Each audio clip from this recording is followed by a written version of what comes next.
नमस्कार प्यारे बच्चों, आज से हम 10वीं क्लास का मैथमेटिक्स का अध्ययन करेंगे। सबसे पहला टॉपिक है रियल नंबर, वास्तविक संख्याएं। देखो, वास्तविक संख्याएं क्या होती हैं? वास्तविक संख्याएं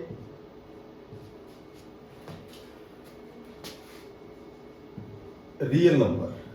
तो रियल नंबर बताने से पहले मैं छोटी छोटी बातें बताता हूं आपको। पहले देखो, वास्तविक जो संख्याएं होती हैं उनमें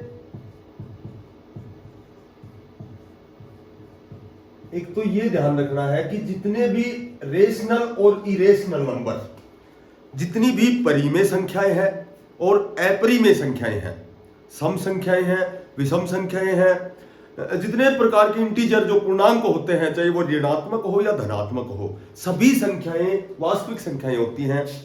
केवल समिश्र संख्याओं को छोड़कर बाकी सभी संख्याएं, सबसे पहले तो मैं कहूं कि परिमेय संख्याएं और अपरिमेय संख्याएं,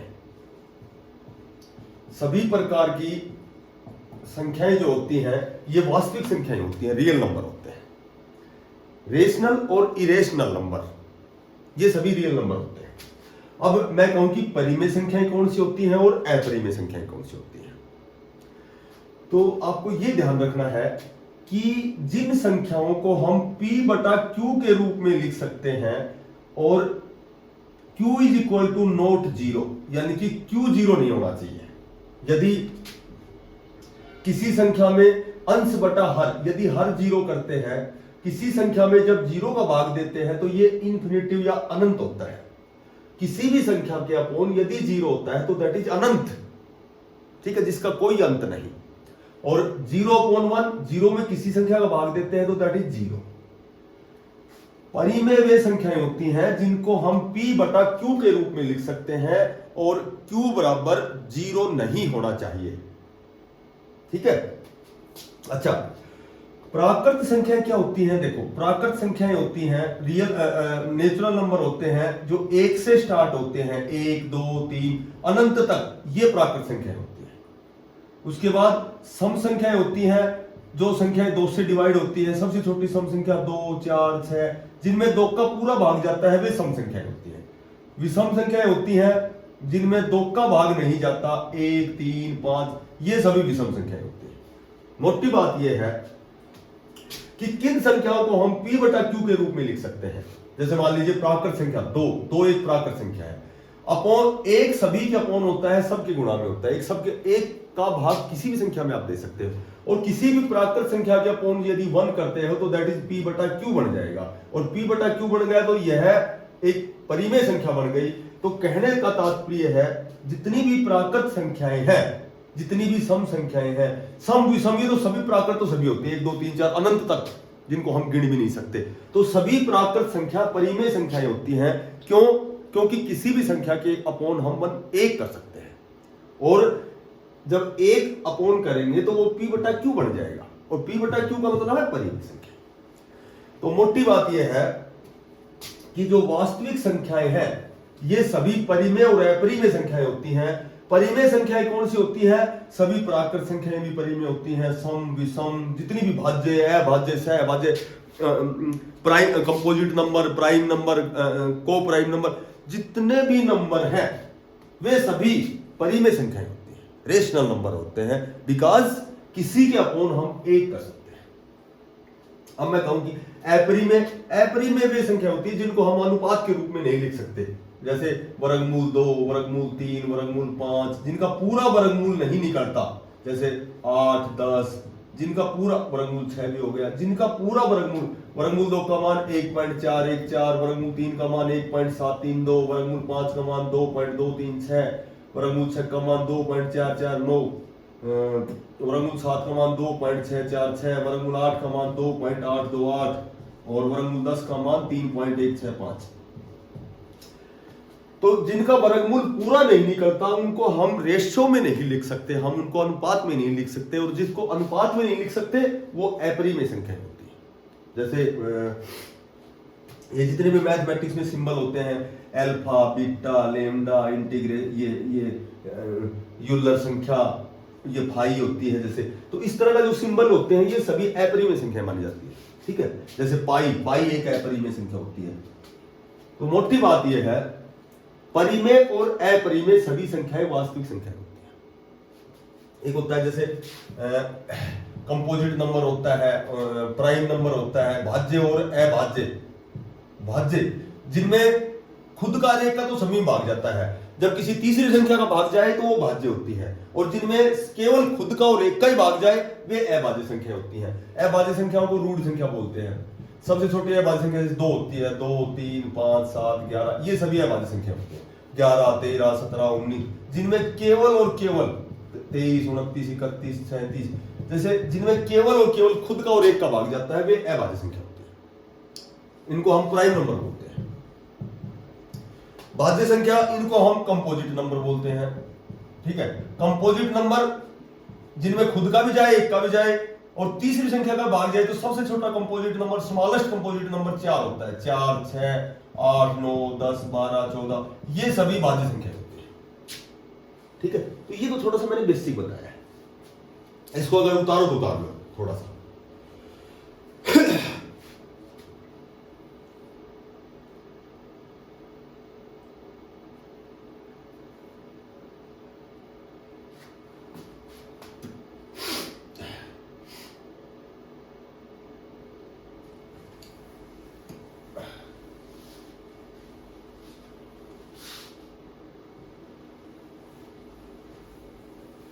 मोटी बात यह है कि वास्तविक संख्याओं में सभी संख्याओं का मिश्रण,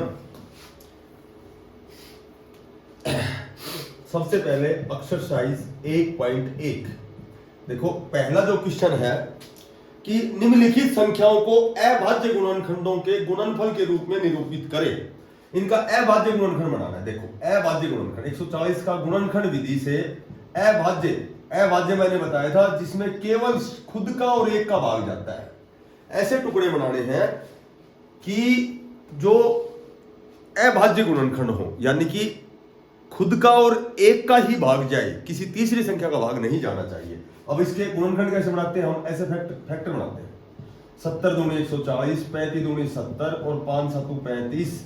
ठीक है, तो इसके फैक्टर हो गए 2 गुणा 2 गुणा 5 गुणा 7। इसको 2 बार है, इसको 2 की पावर 2 भी लिख सकते हो। 5 एक बार है, 7 भी एक बार है, तो ये इसके अभाज्य गुणनखंड हो गए। तो जो पहला क्वेश्चन है एक्सरसाइज 1.1 में, जो पहला क्वेश्चन है इसमें 5 पार्ट है। पांचों को आपको इस कंडीशन में अभाज्य गुणनखंड करने हैं। जब भी अभाज्य गुणनखंड करने हो तो तुम्हें छोटे छोटे टुकड़े से भाग देना है। जैसे 140 में आप सीधा 10 का भाग दे सकते हैं, लेकिन 10 अभाज्य संख्या नहीं है।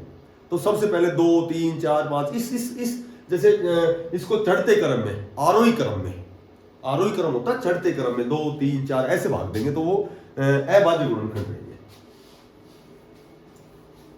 एक होता है डिसेंडिंग ऑर्डर, एक होता है असेंडिंग ऑर्डर, चढ़ते क्रम उतरते क्रम। अब क्वेश्चन नंबर जो 2 है, इसमें हमें पूर्णांकों के निम्नलिखित युग्मों के एचसीएफ और एलसीएम ज्ञात कीजिए तथा इनकी जांच कीजिए कि दो संख्याओं का गुणनफल बराबर एचसीएफ गुणा एलसीएम होता है। वी नो दैट कि पहली संख्या क्या होता है, एक सूत्र होता है px गुणा qx, पहली संख्या गुणा दूसरी संख्या बराबर एचसीएफ गुणा एलसीएम होता है। यानी कि ये होता है कि पहली संख्या गुणा दूसरी संख्या, ये बराबर होता है महत्तम गुणा लघुत्तम। एचसीएफ होता है हाईएस्ट कॉमन फैक्टर, यानी कि हाईएस्ट कॉमन फैक्टर, इसमें कॉमन फैक्टर निकालने होते हैं।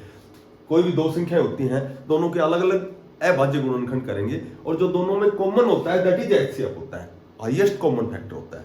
एलसीएम लोवेस्ट कॉमन मल्टीप्लाई, ये लघुत्तम समावर्तक होता है। अब मैं तुम्हें पहले तो महत्तम और लघुत्तम बताता हूं थोड़ा सा हल्का सा। जैसे मान लीजिए एक संख्या 30 है, एक संख्या 45 है।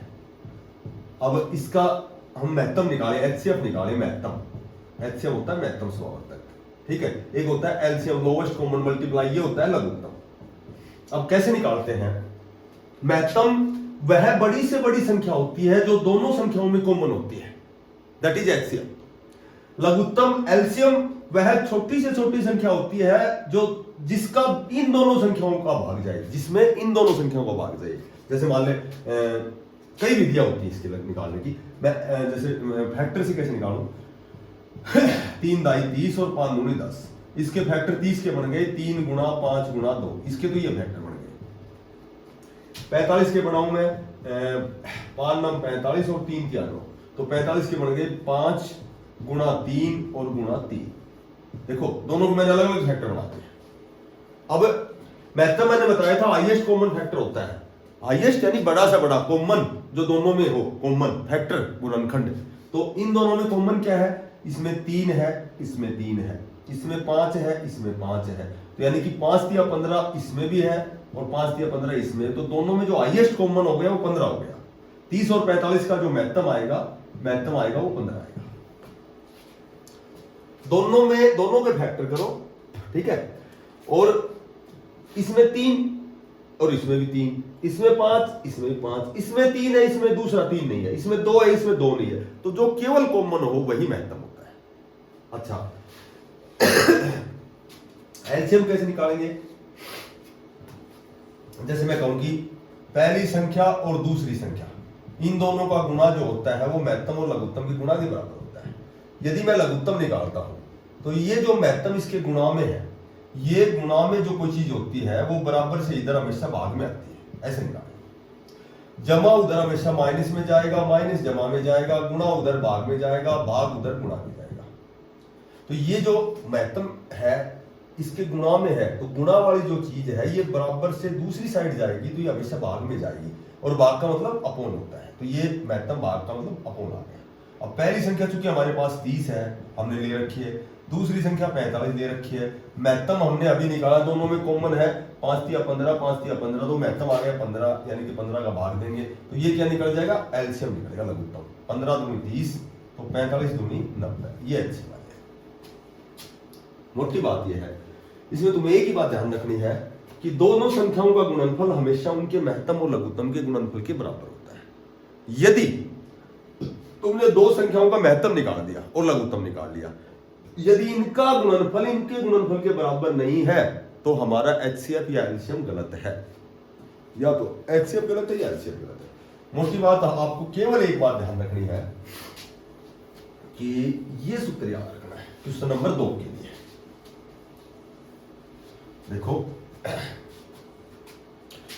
हमारी एक्सरसाइज 1.1 में जो दूसरा क्वेश्चन है इसमें भी वही 3-4 पार्ट हैं।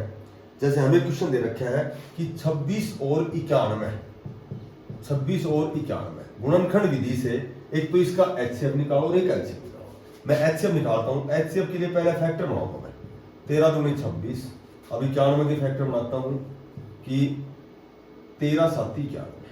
अच्छा ये जो टुकड़े जो लेने हैं ना ये आपको अभाज्य ही लेने हैं, क्योंकि 13 में और किसी का भाग नहीं जाता, 13 एक अभाज्य संख्या है, 13 एक प्राइम नंबर है, तो ये जो फैक्टर आप बनाओगे ये अभाज्य फैक्टर होने चाहिए। ये नहीं कि यहाँ 8 चढ़ाओगे तो 8 में तो 4 का भाग जाएगा, 2 का भी जाएगा, ठीक है, 7 भी अभाज्य है, यहाँ 2 भी अभाज्य, 13 भी अभाज्य।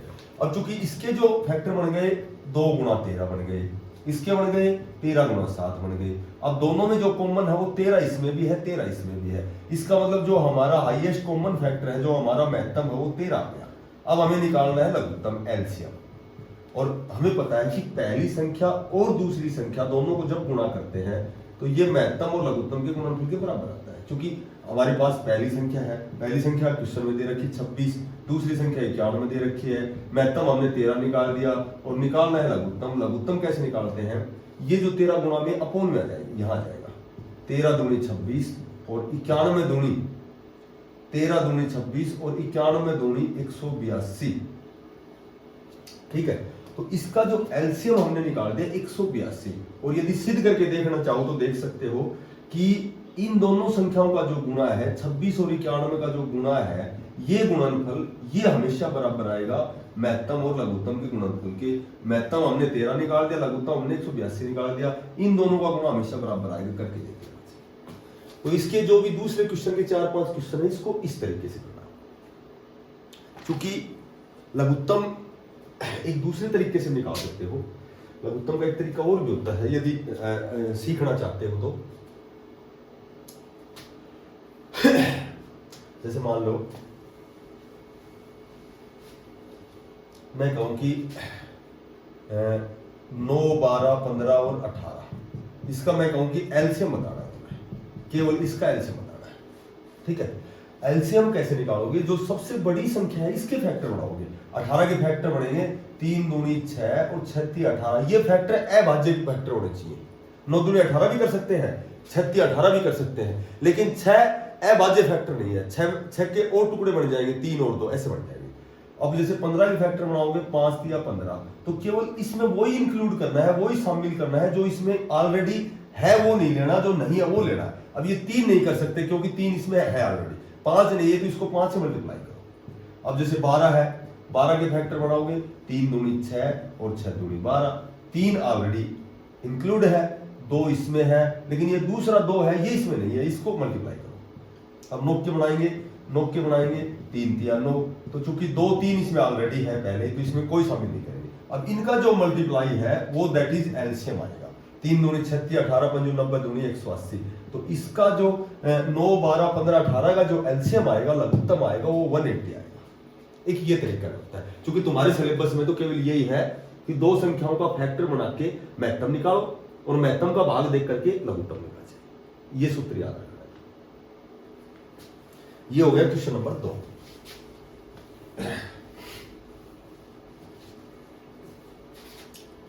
क्वेश्चन नंबर 3, तीसरे क्वेश्चन में भी वही एलसीएम और एचसीएफ निकालना है। ठीक है, इसमें निकालना है अभाज्य गुणनखंड विधि द्वारा निम्नलिखित पूर्णांकों के एचसीएफ और एलसीएम निकालो। जैसे तीसरा क्वेश्चन का पहला क्वेश्चन आ गया 12, 15 और 21, ये 3 संख्याएं दे दी। ठीक है, पहले क्वेश्चन में इसमें पहले तो आपको एचसीएफ निकालना है और फिर आपको एलसीएम निकालना है। तो वही बात है, मैंने बताया था संख्या क्योंकि 3 है, पीएक्स क्यूएक्स और आरएक्स, पहली संख्या, दूसरी और तीसरी, तो इनके अलग अलग पहले तो फैक्टर बनाएंगे। ठीक है, 2 छंगी 12 और 2 तिया 6, ये आ गया 3 पंजू 15 और ये आ गया 3 7 21। अब सुनो, इसके 12 के फैक्टर हो गए 2 गुणा 2 गुणा 3, इसके फैक्टर हो गए 2 गुणा 2 गुणा 3, इसके फैक्टर हो गए 3 गुणा 5, इसके फैक्टर हो गए 3 गुणा 7। तो चूंकि हमें एचसीएफ निकालना है, हाईएस्ट कॉमन फैक्टर करना है, तो हाईएस्ट बड़े से बड़ा जो कॉमन संख्या है तीनों में देखो क्या है, 3 इसमें है, 3 इसमें है और 3 इसमें है, तो एक तो 3 हो गया, 2 इसमें नहीं है, 7 इन दोनों में नहीं है, 5 इन दोनों में नहीं है, तो कॉमन तीनों में क्या आ गया, केवल 3। तो इन तीनों का जो एचसीएफ आएगा वो आएगा 3। अब तीनों का हमें एलसीएम निकालना है। एलसीएम के मैंने अभी आपको बताया था कि जब आपको एलसीएम निकालना है तो एक तो ये विधि होती है, 3 चौका 12, 3 पंजू 15 और 3 7 21। अब देखो इसमें 4 में 2 का भाग जाता है, इसमें नहीं जाता, इसमें नहीं जाता, कम से कम 2 संख्याओं में भाग जाना अनिवार्य है। तो ये तीनों सहभाज्य हो गई, को प्राइम नंबर हो गए।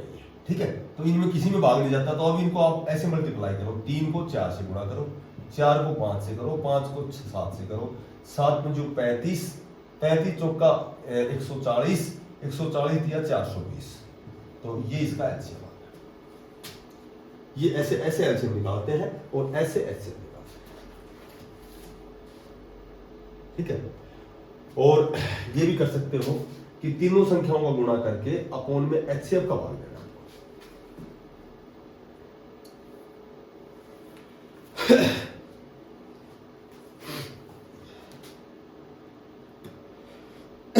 चौथा सवाल भी वही है कि एचसीएफ और एलसीएम निकालना है। पांचवा क्वेश्चन थोड़ा सा ठीक है,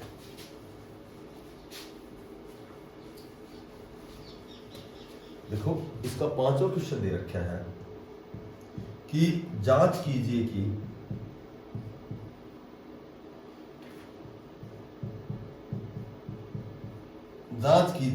कि क्या किसी प्राकृत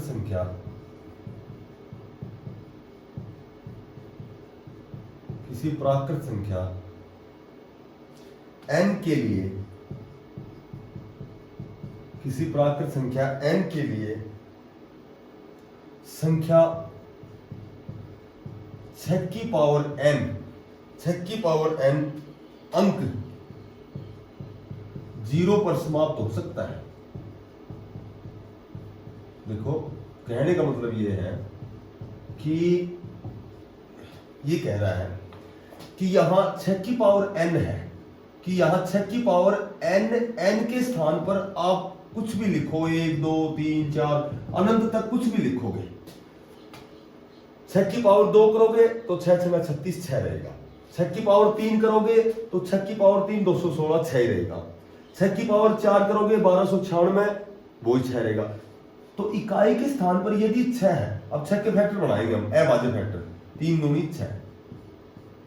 तो वही बात है, कहने का मतलब ये है कि यहां जो फैक्टर बने हैं, जब तक ये 5 गुणा 2, जब तक ये 10 नहीं रहेगा, यदि इकाई के स्थान पर जब तक 0 नहीं रहेगा, तो कभी भी अंतिम अंक 0 नहीं हो सकता। तो मोटी बात यह है, 3 दूनी 6 गलत है। इसकी बजाय यदि 5 और 2 फैक्टर होते, यदि इकाई के स्थान पर 0 होता, तो ही इकाई के स्थान पर समाप्त, यानी 0 से समाप्त होता हो। ठीक है, 0 कितनी बार गुणा करोगे 0 जाएगा। तो मोटी बात यह है, इसका आंसर हमें लिखना है कि किसी भी प्राकृत संख्या n के लिए संख्या n की पावर 6 की पावर n कभी भी 0 पर समाप्त नहीं हो सकता। उसके लिए 5 गुणा 2 होना अनिवार्य है, यानी कि 10 होना अनिवार्य है।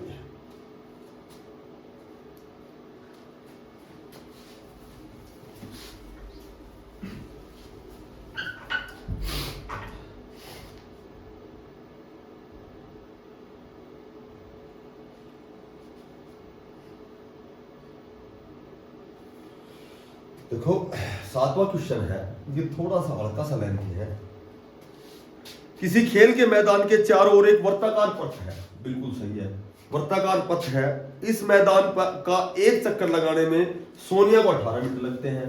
जब एक चक्कर लगाती है तो सोनिया जो है इसको 18 मिनट लगती है, बिल्कुल सही है। ठीक है, जबकि इसी मैदान का एक चक्कर लगाने में रवि को 12 मिनट लगती है, रवि को लगती है 12 मिनट, 12 मिनट लगते हैं। माना वे दोनों एक ही स्थान और एक ही समय पर चलना प्रारंभ करें तो एक दिशा में चलते हैं, कितने समय बाद वे पुनः प्रारंभिक स्थान पर मिलेंगे। तो इसमें देखो, इस तरह का क्वेश्चन में हमेशा एलसीएम क्यों निकाला जाता है?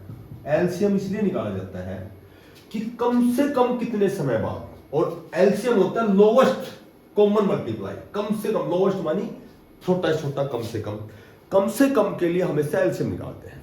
अच्छा, मैं कहूंगी भाई कम से कम कितने समय, एक बिंदु से प्रारंभ करते हैं तो कम से कम कितने समय बाद ये मिलेंगे। तो मोटी बात ये है, हम इसका कम से कम ही आंसर दे सकते हैं। अधिक से अधिक तो इतनी गिनती होती है कि हम गिन ही नहीं सकते, अनंत तक होती है, पता नहीं कितनी गिनतियां होती है। आज तक किसी ने नहीं गिनी है, ना हम गिन सकते हैं। तो कम से कम के लिए हमेशा लोवेस्ट कॉमन मल्टीप्लाई होता है। अब लोवेस्ट कॉमन मल्टीप्लाई कैसे निकालेंगे? पहले तो इसका एचसीएफ निकालेंगे, महत्तम निकालेंगे। और महत्तम कैसे निकालते हैं? 12 और 18 और 12, इसके फैक्टर बनाएंगे। 18 के फैक्टर बनाएंगे, 3 6 18, 3 दूनी 6। 12 के फैक्टर बनाएंगे, 2 6 12, 2 3 6। तो इसके फैक्टर हो गए 3 गुणा 3 गुणा 2, 2 गुणा 2 गुणा 3। अब देखो 3 इसमें भी है, 3 इसमें भी है, 2 इसमें भी है, 2 इसमें भी है, तो 3 दूनी 6 इसमें हो गया, 3 दूनी 6 इसमें हो गया। तो इसका जो हाईएस्ट कॉमन फैक्टर हो गया 6, महत्तम हो गया 6। निकालना में एलसीएम है। एलसीएम कैसे निकालेंगे? एलसीएम मैंने बता रखा है, एलसीएम यानी कि लघुत्तम। लघुत्तम कैसे निकालेंगे?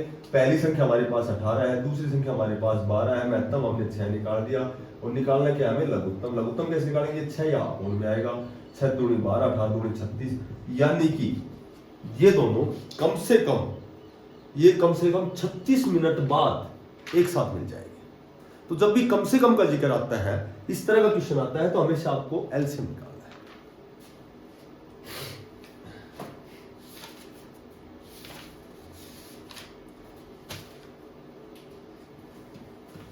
देखो एक इंपॉर्टेंट क्वेश्चन है एक्सरसाइज 1.2 में। जैसे इस तरह का क्वेश्चन आता है कि भाई दर्शाइए कि, जैसे ये क्वेश्चन दे दिया, दर्शाइए कि √5 एक अपरिमेय संख्या है। क्योंकि हमें पता है कि √2 3 5 7 8 10 11 12 13 14, ठीक है, 15 17, ये सारी अपरिमेय संख्या होती है, क्योंकि इनका अनुपात में नहीं लिख सकते। लेकिन दर्शाना कैसे है, इसको सिद्ध कैसे करना है? तो जैसे मान लो मैं कहूं कि √5 एक, मान लीजिए कि √5 एक परिमेय संख्या है। मैं ये मानता हूं कि √5 एक परिमेय संख्या है, ठीक है। और परिमेय संख्या मैंने बताया था कि P/Q के रूप में लिख सकते हैं, जहां Q बराबर √0, ठीक है। तो मैं मान लेता हूं कि √5 एक परिमेय संख्या है, तो √5 परिमेय संख्या है, तो इसको हम कैसे लिख सकते हैं? P/Q के रूप में लिख सकते हैं, ठीक है। या फिर ये कह सकते हैं कि हम इसको A/B के रूप में लिख सकते हैं, P/Q A/B, दोनों बात आ गई। अब दोनों ओर वर्क करते हैं, स्क्वेयरिंग बोथ साइड, दोनों ओर वर्क करते हैं। और वर्क करेंगे तो इधर वर्क करेंगे और फिर इधर वर्क करेंगे, ठीक है। तो स्क्वेयर से स्क्वेयर रूट कैंसिल, ये आ गया 5 बराबर A²/B²। इसको आर पार गुणा करते हैं, ठीक है। तो A² को 1 से करेंगे तो A² हो गया, और B² को 5 से करेंगे तो 5B² हो गया।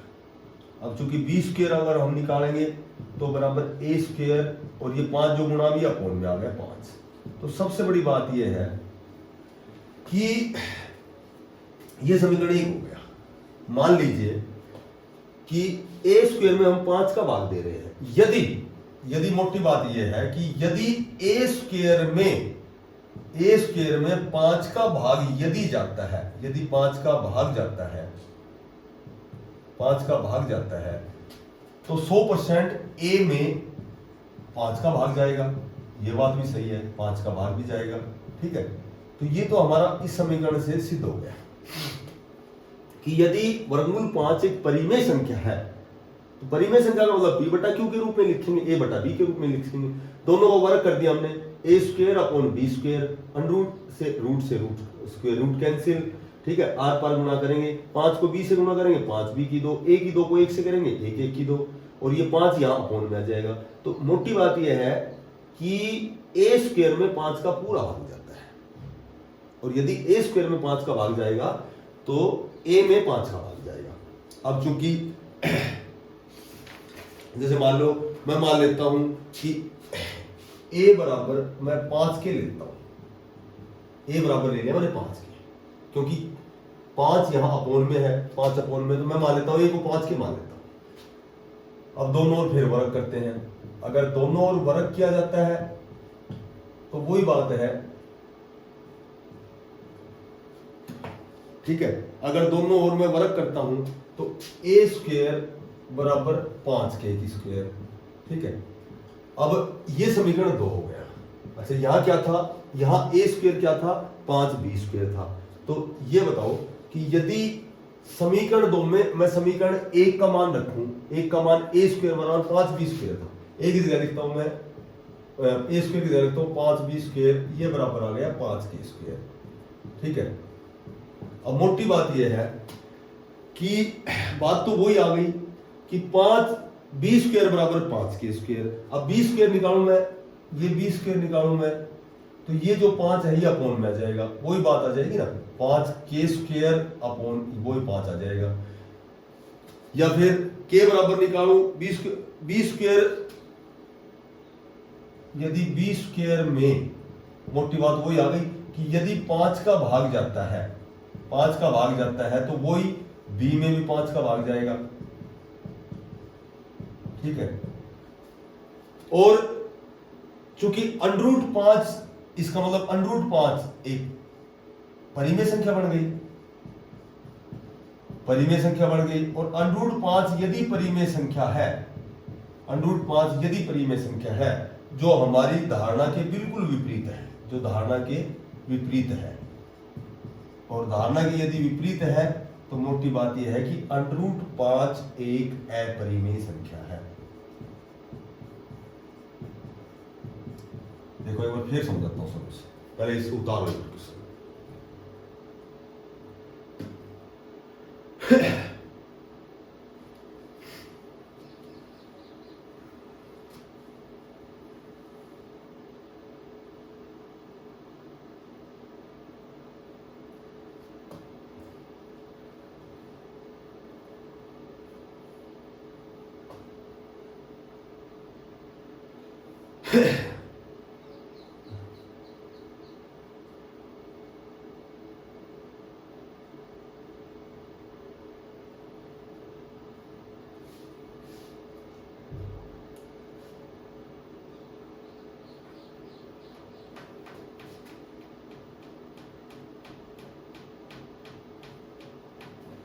देखो ये क्वेश्चन है, दर्शाइए कि अंडर रूट 5 एक अपरिमेय संख्या है।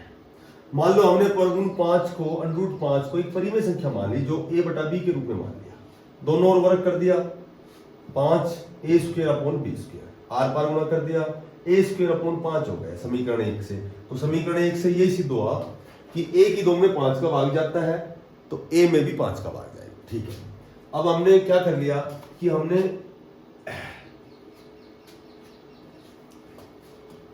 क्या कर लिया, इधर से दोबारा यहां से करते हैं। देखो हमने मान लो a को बराबर 5 के मान लिया, ठीक है, a को बराबर 5 के मान लिया तो यही सिद्ध हो गया कि ये जो 5 है ये अपॉन में आएगा। ठीक है, तो या तो स्क्वायर कर लो एक बार, दोनों ओर वर्ग कर लो, दोनों ओर वर्ग कर लेते हैं। तो वर्ग करेंगे तो ये तो हो गया a स्क्वायर और ये हो गया 5 के स्क्वायर। एक स्क्वायर का जो समीकरण 1 का मान है, a स्क्वायर का मान यहाँ है, a स्क्वायर का मान ये रहा, ये बराबर है 5b स्क्वायर। तो एक स्क्वायर की जगह लिख दे, मान लो मैं 5b स्क्वायर लिख देता हूँ बराबर 5k स्क्वायर। ठीक है, तो सीधी सी बात यह है कि k स्क्वायर बराबर क्या आ गया, वो 5b स्क्वायर अपॉन 5 आ गया। तो मोटी बात यह है कि यदि b स्क्वायर में 5 का भाग जाता है, b स्क्वायर में 5 का भाग जाएगा तो b में भी 5 का भाग जाएगा। ठीक है, और समीकरण जो 1 है और 2 है, दोनों से ये हो गया कि a और b दोनों में 5 का भाग जाता है, दोनों में 5 का भाग जाता है। और यदि a और b दोनों में 5 का भाग जाता है तो मोटी बात ये है फिर ये परिमेय हो गई, क्योंकि a अपॉन b तो हमने परिमेय संख्या मान ही रखी है। तो a और b जब दोनों में 5 का भाग जाएगा तो ये अंडर रूट जो 5 है ये तो परिमेय संख्या हो गई। ठीक है, और ये बिल्कुल हमारी धारणा के विपरीत है, ये धारणा के विपरीत है, और जब धारणा के विपरीत है तो सिद्ध होता है कि अंडर रूट 5 एक अपरिमेय संख्या है।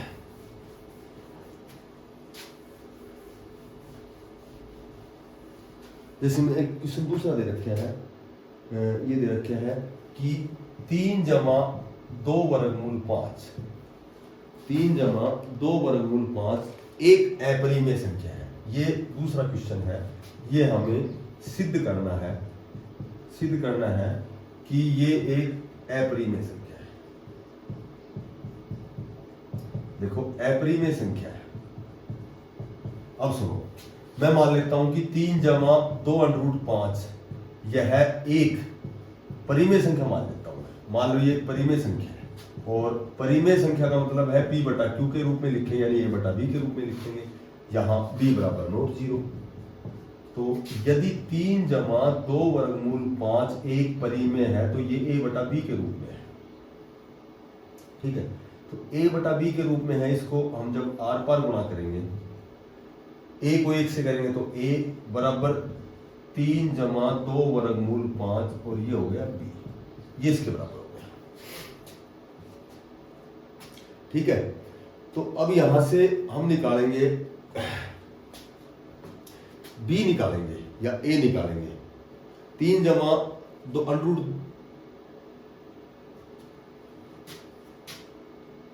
a बटा b बराबर 3 जमा 2 वर्गमूल 5। इसको ऐसे निकाल लो कि 2 अंडर रूट 5, यहां लिखता हूं 3 जमा 2 वर्गमूल 5 बराबर a बटा b हो गया। तो 2 अंडर रूट 5 ये बराबर हो गया a बटा b। ये जो 3 जमा का है इधर जाएगा, ये माइनस का हो गया 3। ठीक है, फिर 2 अंडर रूट 5 बराबर a बटा b माइनस 3, और ये जो 2 यहाँ गुणा में है, जिनके बीच निशान नहीं होता वो गुणा में होता है, तो ये अपॉन में आ जाएगा, तो अपॉन में 1 बटा 2 कर दिया, यानी कि अंडर रूट 5 का मान हो गया 1 बटा 2 और 1b माइनस 3, ये हो गया।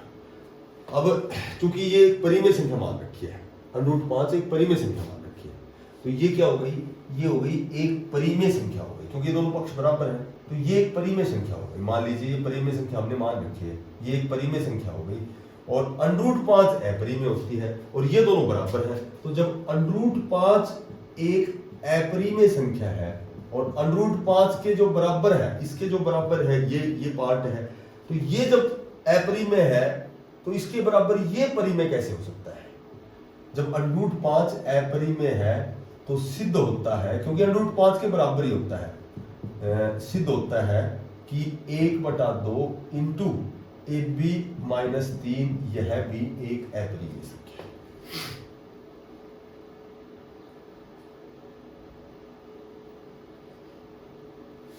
क्योंकि इस समीकरण से यह सिद्ध होता है कि यदि ये परिमेय संख्या है तो ये भी परिमेय होनी चाहिए, क्योंकि ये दोनों बराबर हैं, ये और ये परिमेय तो ये भी परिमेय होनी चाहिए, जबकि √5 तो परिमेय है नहीं, क्योंकि हमने इससे पहले क्वेश्चन में सिद्ध किया था, इसको अपरिमेय किया था।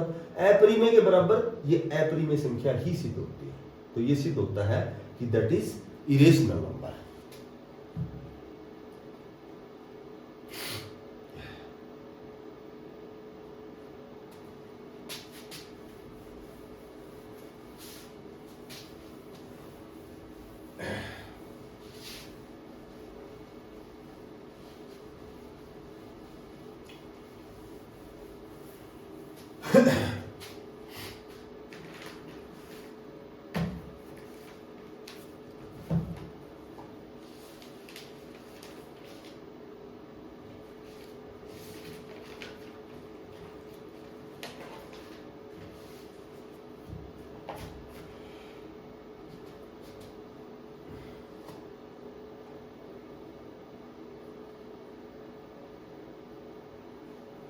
देखो अगला जो टॉपिक है, सेकंड जो टॉपिक है, ये है बहुपद।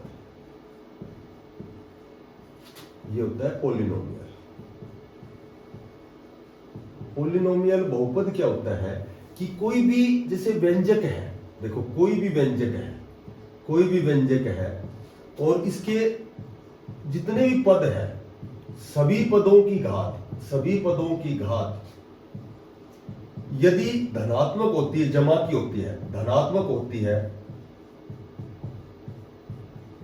होती है तो यह एक बहुपद होता है। देखो इसमें एक पद के भी होते हैं, ठीक है, द्विपद के भी होते हैं, दो पद के भी होते हैं और त्रिपद के भी होते हैं, 3 प्रकार के होते हैं, ठीक है। तो एक पद का तो जैसे हो गया 4x 3x 2x हो गया, द्विपद हो गया 2x + 4 हो गया, जैसे ये द्विपद हो गया, और त्रिपद होता है ax² + bx, ठीक है, और बराबर c, ये त्रिपद हो गया। एक मोटी बात यह है कि इनमें एक ही बात ध्यान रखनी है, एक तो अचर होते हैं, एक तो अचर बहुपद होते हैं और एक चर होते हैं। तो चर तो क्या होते हैं, जो जिनमें परिवर्तन हो जाता है, जैसे इस तरह के x y z, ये चर हो गए, ठीक है। अचर क्या होते हैं, जो जैसे 2 3 1 4 5, इनमें परिवर्तन नहीं होता कभी। अचर जो होते हैं उनमें परिवर्तन नहीं होता, और जो चर होते हैं उनमें परिवर्तन हो जाता है, ठीक है।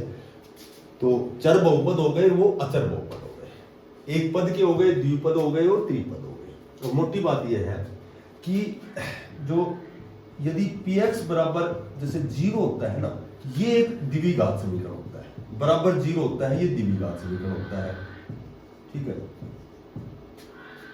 मैं कहूं कि x² + y² बराबर 4, तो ये एक बहुपद है, द्विपद ये बहुपद है ये, ठीक है। और मैं कहूं कि x² + 4x - 5 बराबर 0, तो ये द्विघात समीकरण होता है। तो जैसे धीरे धीरे जब क्वेश्चन करेंगे ना, तो ये सारी चीजें समझ में आ जाएंगी।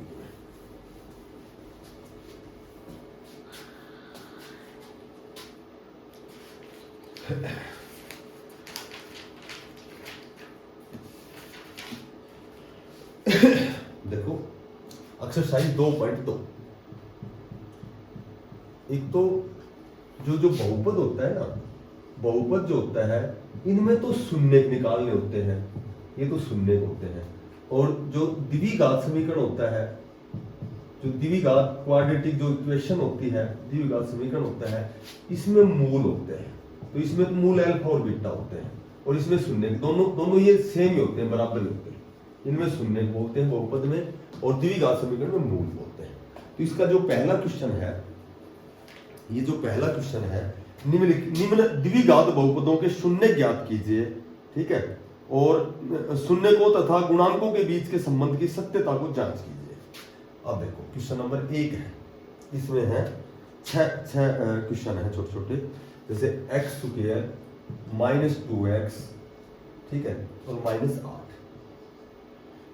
ये द्विघात बहुपद है, इसके एक तो शून्य ज्ञात करने हैं, ठीक है, एक तो शून्य ज्ञात करने हैं, और एक जो इनके गुणांकों के बीच संबंध की सत्यता की भी जांच करनी है। पहले तो मैं शून्य को बताता हूँ कैसे निकालते हैं।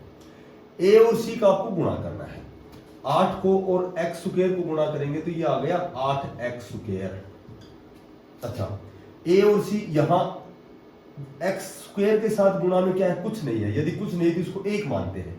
ए बराबर हो गया 1, बी बराबर जिसके आगे माइनस का निशान है तो वो -2 ले रहा है, बी बराबर -2, और सी बराबर -8।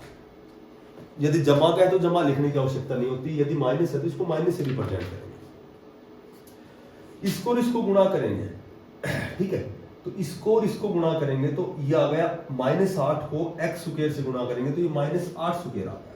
-8 को एक्स स्क्वायर से गुणा करेंगे तो जमा और घटा हमेशा माइनस हो जाता है। इसके 2 फैक्टर बनाने हैं, और वे 2 फैक्टर कैसे बनाएंगे कि गुणा तो 8x स्क्वायर होना चाहिए, और जिनको दोनों को जब जोड़ेंगे हल करेंगे तो -2x होना चाहिए। तो यदि मैं 4x और 2x लेता हूं तो 4 दूनी 8, 1x की पावर 1 और 1x स्क्वायर हो गया। अब ये दोनों का गुणा -8 स्क्वायर होना चाहिए, लेकिन एक कंडीशन है कि बीच में -2x बचना चाहिए। तो बड़ी रकम के साथ माइनस करें, छोटी के साथ प्लस करें, तो जब इनको सोल्व करेंगे तो -2 ही आएगा, और यदि गुणा करेंगे तो माइनस और प्लस हमेशा माइनस होता है। तो ये गुणा हो गया 4 दूनी 8x स्क्वायर, ठीक है। तो आगे तो अब हमारे पास बहुपद दिया गया है ये। अब सबसे पहले पहला और तीसरा तो एज इट इज लिखना है, इस दूसरे की जगह 2 फैक्टर लिखने हैं हमें जो हमने अभी बनाए हैं। एक्स स्क्वायर पहले बड़ा फैक्टर लिखेंगे -4x, ठीक है, फिर छोटा लिखेंगे +2x, ये +2x, और ये लास्ट वाला एज इट इज लिखेंगे। इन दोनों में कॉमन, इन दोनों में कॉमन। एक्स स्क्वायर x 2 बार यहाँ है, x 1 बार यहाँ है, तो x आ गया कॉमन। x यहाँ x बाहर तो अंदर बच गया 4। इन दोनों में 2, इसमें 2, 8, तो दोनों में 2 कॉमन हो गया, 2 कॉमन ले लिया हमने। x और 8 में से 2 कॉमन लेंगे तो कॉमन का मतलब होता है कि अंदर वाली संख्या का कॉमन वाली संख्या से भाग दिया जाता है। 8 में 2 का भाग देंगे तो 2 चौका 8। और मोटी बात यह है, एक फैक्टर में तो ये x और +2 लिखना है, एक फैक्टर तो ये हो गया, और इन दोनों ब्रैकेट में एक जैसी संख्या मान होना चाहिए, एक ये दे रहा है x -4। तो जब शून्य ज्ञात करेंगे तो x जमा 2 है, इसको बराबर शून्य के रखेंगे, शून्य ज्ञात हो जाएगा। x -4 है, इसको बराबर 0 के रखेंगे तो भी ये शून्य ज्ञात हो जाएगा। x निकालेंगे तो जमा 2 उधर जाएगा, ये -2 हो गया, और ये -4 उधर जाएगा तो ये +4 हो गया। फिर सुनो कि एक बहुपद दिया गया है, इसके शून्य कैसे निकालते हैं। a और c को गुणा करेंगे, 8 और x स्क्वायर को गुणा करेंगे 8x स्क्वायर। माइनस क्यों आ गया कि जब माइनस और प्लस को गुणा करोगे तो हमेशा माइनस आता है। -8 को +x स्क्वायर से गुणा करेंगे तो -8x स्क्वायर आ गया। इसके ऐसे फैक्टर 2 बनाने हैं, जब बड़ी रकम आएगी तो इसके ऐसे फैक्टर बना के देखते हैं। 8 के ऐसे 2 चौका 8, ठीक है, 2 दूनी 4, तो ऐसे बनाते हैं। तो एक तो हो गया 2 दूनी 4 और एक हो गया 2, 4 और 2, यानी 2 फैक्टर हो गए 4 और 2। हमने ये दोनों क्यों लिए है, क्योंकि इन दोनों का गुणा 8 होना चाहिए। अच्छा, अब बीच में जो है वो -2x कब बचेगा, जब हमेशा मान लो जमा के 100 है, माइनस के 70 है, तो निशान हमेशा, जब विपरीत निशान हमेशा घटते हैं और बड़ी रकम का निशान आता है, जमा 30 बच जाएंगे। तो अब यदि -4 करेंगे, +2 करेंगे, तो हमेशा विपरीत निशान घटाया जाता है। 4 में 2 घटाएंगे तो 2 ही बचेंगे, 2 ही बचेगा, ठीक है। लेकिन माइनस का कैसे आएगा, बड़ी रकम के साथ माइनस है तो निशान हमेशा बड़ी रकम आता है। तो हमने ये 2 फैक्टर बना दिए, तो पहले ये तो एज इट इज लिख दिया, x स्क्वायर तो हमने ऐसे लिख दिया। इसकी जगह 2 फैक्टर में पहला बड़ा फैक्टर -4x लिख दिया, फिर छोटा फैक्टर +2x लिख दिया, माइनस लास्ट वाला और पहला एज इट इज लिखा जाता है। इन दोनों में कॉमन, x है, x दो बार है, एक बार भाग ले लिया, एक बार बच गया। ये x बाहर ले लिया, केवल 4 बच गया। 2 और 8 में कॉमन हमेशा दोनों संख्याओं में किसका भाग जा रहा है, 2 का, तो 2 भाग ले लिया। यहाँ केवल x बच गया, 8 में 2 का भाग देंगे तो 4 दूनी 8। ये फैक्टर एक बार लिख दिया और ये एक बार लिख दिया, और बराबर जीरो के शून्य के रखेंगे, शून्य का जाएगा। अब ये कह रहा है कि इनके गुणांकों के बीच के संबंध की सत्यता की जांच कीजिए। तो इसके लिए एक सूत्र आपको और अलग से याद रखना पड़ेगा, वो हमेशा काम आएगा, कि जो शून्य के जो होते हैं, शून्य का जो योग होता है वो -b/a होता है, और जो उनका दोनों का शून्यकों का गुणनफल जो होता है ये c/a होता है। ये दोनों याद रखने पड़े। ये द्विघात समीकरण में मूलों का गुणनफल और योगफल होता है, और बहुपद में शून्यकों का योग और गुणनफल होता है। ठीक है, तो जैसे मान लो अब हम इसकी सत्यता की जांच करते हैं। देखो कैसे करेंगे, इनका योग करो। दो मूल आपने क्या क्या निकाल दिए, एक तो निकाल दिया -2 और एक निकाल दिया आपने 4। तो इनका योग करोगे, तो योग करेंगे तो बड़ी रकम वाला निशान जमा का है, जिसके आगे निशान नहीं होता वो जमा का होता है। तो दोनों को जोड़ोगे तो जमा का 2 आएगा, और दोनों को यदि गुणा करोगे, ये जमा का गुणा करोगे तो जमा और घटा गुणा करो तो माइनस और 4 दूनी 8। तो ये दोनों मूल जो शून्य का है, योग तो 2 होना चाहिए और इनका गुणनफल -8 होना चाहिए। तो इस सूत्र में रख के देखते हैं, योग -b/a, यहाँ b क्या है, b -2 है, तो सूत्र क्या हमारे पास b/a है। तो माइनस तो सूत्र में भी है और b का मान भी -2 है, तो b की जगह तो -2 लिख दिया हमने। a का मान क्या हमारे पास, a का मान 1 है, तो 1 लिखो, चाहिए मत लिखो। माइनस माइनस क्या हो गया, प्लस, तो ये 2/1 हो गया। ये तो योगफल हो गया, ये हमने अभी निकाला है योगफल, हमने अभी 2 ही निकाला है, तो ये सत्य सिद्ध हो गया। ठीक है, गुणनफल c/a होता है। c क्या हमारे पास, c हमारे पास -8 है और a हमारे पास 1 है, तो इनका गुणनफल -8 आ गया। और हमने गुणनफल इन दोनों का गुणा क्या निकाला, अभी इन दोनों का गुणा निकाला है, 4 दूनी 8, और यानी कि दोनों सिद्ध हो गए। तो इस सूत्र में सिद्ध का मतलब इन दोनों सूत्रों में रख के देखो और वास्तव में इनको गुणा और जोड़ के देखो, ये दोनों पक्ष बराबर आने चाहिए। तो इसमें अभी एक दो क्वेश्चन और करवाता हूं।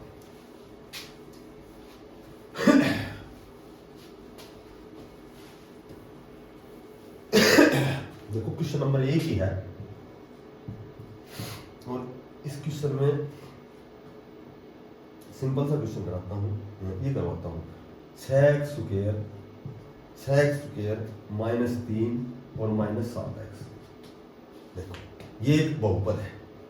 सबसे पहले इसके शून्य कैसे निकालेंगे, शून्य मैंने बताया था a और c का गुणा करो, 7 को 6 को गुणा करोगे 42। अच्छा ये पहले उसको बहुपद बनाओ, पहले x आगे लो, वो होता है ax स्क्वायर प्लस bx और प्लस c, ये होता है बहुपद।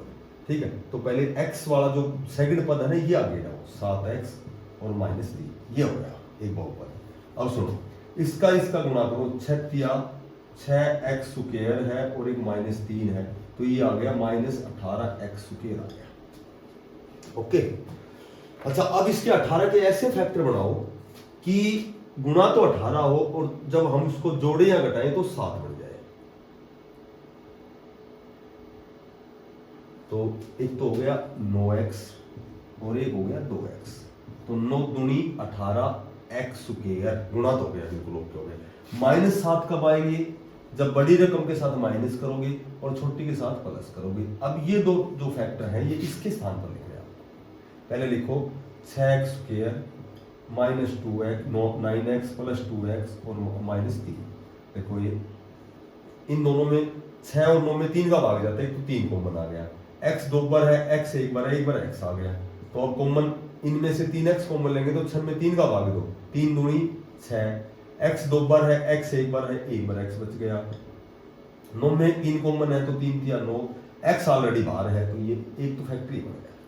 और यहाँ जमा है तो आपको जमा लिखना है, माइनस है तो माइनस लिखना है। जमा इन दोनों में 2x और 3 में कुछ भी कॉमन जब नहीं होता तो एक कॉमन होता है, एक ले लो बाहर। अंदर बच गया 2x और -3। एक बार तो मैंने बताया था इन दोनों को लिखोगे एक तो कॉलम में 3x प्लस 1 और एक लिखोगे 2x -3, जो दोनों ब्रैकेट में सेम होता है। अब इनको शून्य, इनके शून्य कैसे निकालोगे? 3x प्लस 1 बराबर शून्य के रखोगे। दूसरा फैक्टर बन गया 2x माइनस 3, इसको शून्य के बराबर रखोगे तो ये आ गया 3x बराबर जमा 1, उधर आएगा ये माइनस का 1, x निकालोगे माइनस 1/3, एक तो ये आ गया 2x, ये 3 माइनस उधर जाएगा प्लस, x निकालोगे 3/2, ये हो गया। अब यदि जांच करना चाहो इसकी तो यहाँ x स्क्वायर के गुणा में क्या है 6, तो a का मान तो आ गया हमारे पास 6, ठीक है, और b का मान आ गया हमारे पास -7 और c का मान आ गया हमारे पास -3। अब इसमें रखोगे -b/a में c/a में, तो इसको देख मैं रख के दिखाऊं, सिद्ध करके दिखाता हूं तुम्हें।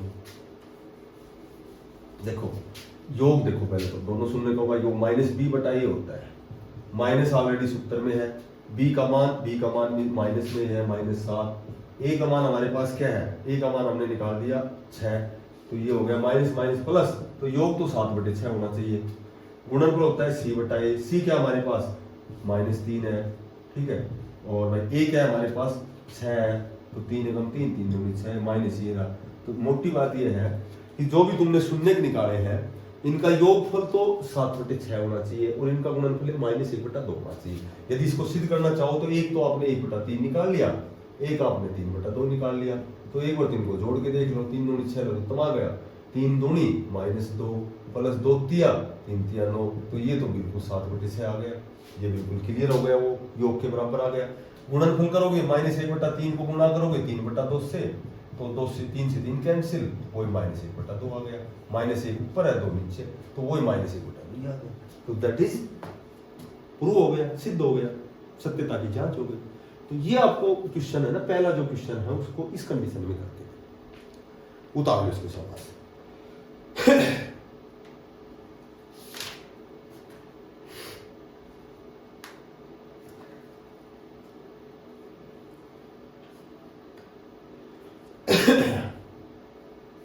तो इसमें है ना 6 क्वेश्चन है, अब मैंने 2 करवा दी, तो बाकी 4 जब आप करोगे ना तो ये एक्सरसाइज कंप्लीट हो जाएगी।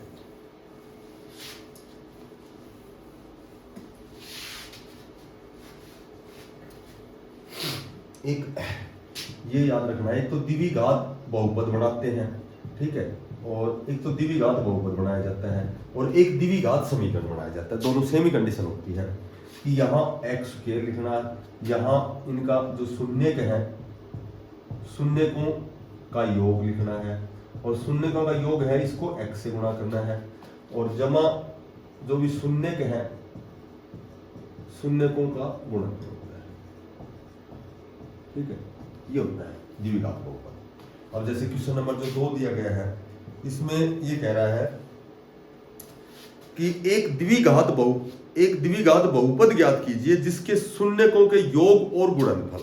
देखो जो पहला क्वेश्चन है, एक तो इनमें ये दे रखा है कि 1/4 और -1 दे रखा है, तो ये जो पहले वाला है ये तो इनका योग दे रखा है और ये -1 है, ये इनका गुणनफल दे रखा है, ये पहले ऑलरेडी दे रखे हैं। और इसमें है ना द्विघात बहुपद बनाना है, द्विघात बहुपद आपको मैंने बता दिया, ये तरीका होता है x स्क्वायर होता है माइनस शून्यकों का योग हमें दे रखा है 1/4, इस ब्रैकेट में 1/4 लिख दो, इसको गुणा कर दो x से, प्लस यहाँ लिख दो, शून्यकों का गुणनफल, इनका गुणनफल -1 दे रखा है, ये हमने केवल पुट करना है इस सूत्र में बस, और कुछ नहीं करना।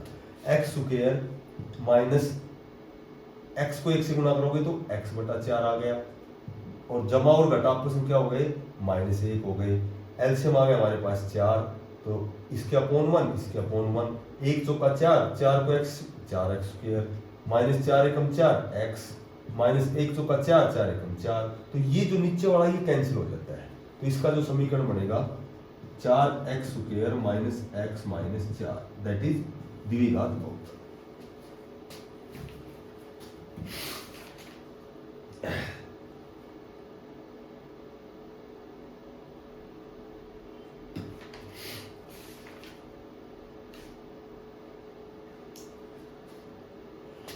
ठीक है, तो अगर चाहो तो एक ऐसा क्वेश्चन और भी कर लेते हैं। दूसरे क्वेश्चन में अब दे रखे हमें, इसमें पार्ट दूसरा ही कर लेते हैं कि √2 और 1/3, ठीक है, इसमें भी इस सारे में द्विघात बहुपद ही बनाने हैं, और द्विघात बहुपद का मैंने सूत्र आपको बता दिया कि द्विघात बहुपद कैसे बनाना है, ऐसे बनाना है। पहले ब्रैकेट में इनका योग आएगा, दूसरे में इनका गुणनफल आएगा। क्योंकि ये योग दे रखा है, क्वेश्चन में दे रखा है, हमें करना नहीं पड़ेगा। और ये गुणनफल दे रखा है, केवल हमको इस द्विघात बहुपद में पुट करना है। इसमें एक्स स्क्वायर माइनस शून्य का योग हमें दे रखा है √2 और इसको मल्टीप्लाई एक्स से करना है, प्लस गुणनफल हमें दे रखा है 1/3। तो ये आ गया हमारे पास x square minus √2x plus 1/3। तो इसके अपोन भी 1, एक सभी का अपोन होता है। इनमें एलसीएम आ गया 3, 1 तिया 3, ये आ गया 3x स्क्वायर माइनस 1 तिया 3, इसको गुणा करोगे तो 3 √2x प्लस 3 एकम 3, 1 एकम 1। तो ये कैंसिल हो गया। अब ये द्विघात बहुपद बन गया 3x स्क्वायर माइनस 3 √2x और प्लस 1, दैट इज द्विघात बहुपद। तो इसमें जो 6 क्वेश्चन दे रखे हैं सारे इस सूत्र से करना है। पहले वाले दो कराए थे मैंने, उसमें सत्यता की जांच समझाई थी। वो 2 पहले निकालोगे ना, फिर बाकी 4 निकालोगे तो आसानी समझ आएगा। और इसमें भी 6 क्वेश्चन ऐसे निकाले, इसी में केवल पुट करने बस, और फिर इसका एलसीएम लेके द्विघात बहुपद बनाना है और कुछ नहीं।